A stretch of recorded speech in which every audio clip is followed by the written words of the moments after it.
Hello everyone. Today we are discussing about microprocessor and microcontroller. So after completing this lesson, the students can be able to tell that what is a microprocessor, what is a microcontroller, and what are the applications of the both, and what are the differences between microprocessor and microcontroller. So whenever we are hearing the term such as microprocessor, automatically the microcontroller term can be comes into our brain.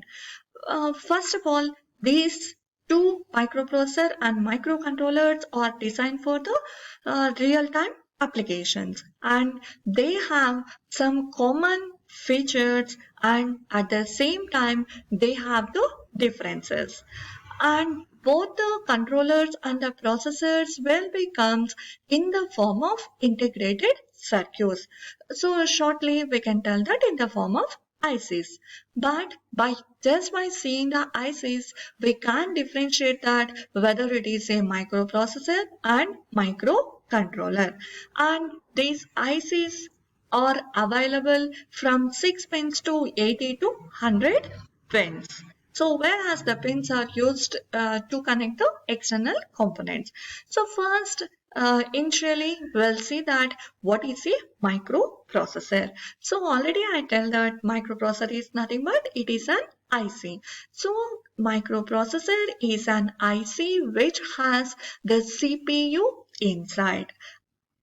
And once again, I'm repeating, the microprocessor is nothing but it contains only the CPU, but it doesn't have any another peripherals like the memory units such as RAM, ROM, timers, counters, input devices, output devices.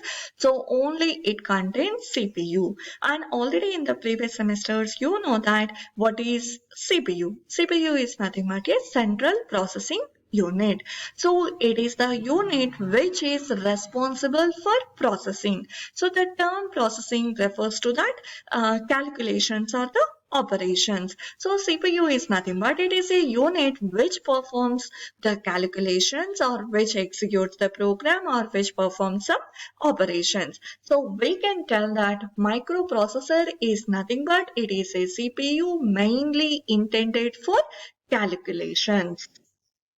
Next, the next point is whenever you are using this microprocessor, compulsory you have to add all these memory units, timers and the counters or the input and output devices to make this CPU as a functional. So that means whenever you are using the microprocessor, compulsory you have to connect all these external peripherals. So until then, the CPU will not perform any operations. Just it can be acted as a dump component. Right. Next one is where we can use this microprocessors. So these microprocessors are used in general purpose systems such as desktops, PCs or laptops or notepads. So if you observe, all these applications are used for general purpose. So here the meaning of general purpose is the same components can be used for several number of applications or several number of operations. So all these desktop PCs, laptops are used in mainly intended for to perform some more number of calculations or the operations. Now we'll see the block diagram of this microprocessor. So as already I told that the microprocessor is nothing but it is just a CPU. So CPU is nothing but which is used to perform the operations. So to perform the operations, we require one hardware component that is nothing but ALU. So the microprocessor contains the components such as ALU. And whenever you are dealing with the ALU to perform some operations, always the inputs and the outputs can be stored in the registers, and these are nothing but the registers. So we can tell that the microprocessor contains some set of registers. So these are the general purpose registers, and these are the special purpose registers, and along with that it also contains one clock circuit which provides the speed, or which provides the clock signals to perform all the operations related to these registers and the ALU, and it also contains interrupt circuits. So if you observe, all these components are nothing but the components of your CPU. So we can say that the microprocessor is nothing but it is an IC which contains the CPU. Next, we will see the term that is microcontroller. So the microcontroller, so the name itself, it is telling that it is mainly used for controlling operations, not for the processing. So even though we are performing some calculations, but always we are less concentrating on the calculations. Mainly we are concentrating on the controlling of the devices. But coming to the microprocessors, the term itself, it is telling that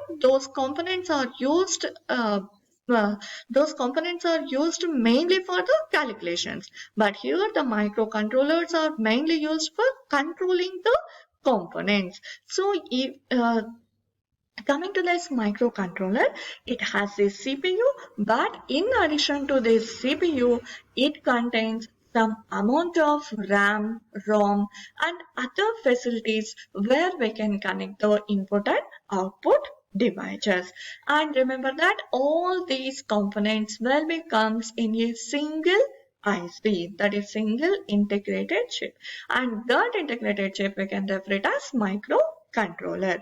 So we can tell that most of the times we can consider this microcontroller as a mini computer on a single chip.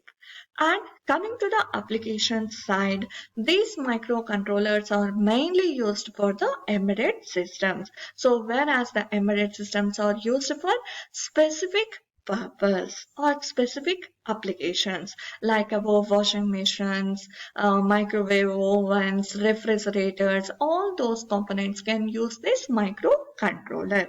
So whereas we are performing less number of calculations and more concentration is done on the controlling the devices. And there are so many companies which are manufacturing these microcontrollers. And some of the names of the companies are Atmel, Microchip, Texas Instruments, Freescale, Philips, Motorola. So many companies are there. Next, we'll see that the block diagram of microcontroller. So if you observe the microprocessor, we know that it is a CPU which contains ALU, some set of registers, clock circuit and interrupt circuit. And coming to the microcontroller, it contains all the components which are there in the CPU. Along with those components, it also contains internal read-only memory, internal random access memory, and some IO ports and timer and counter. Right. So just observe the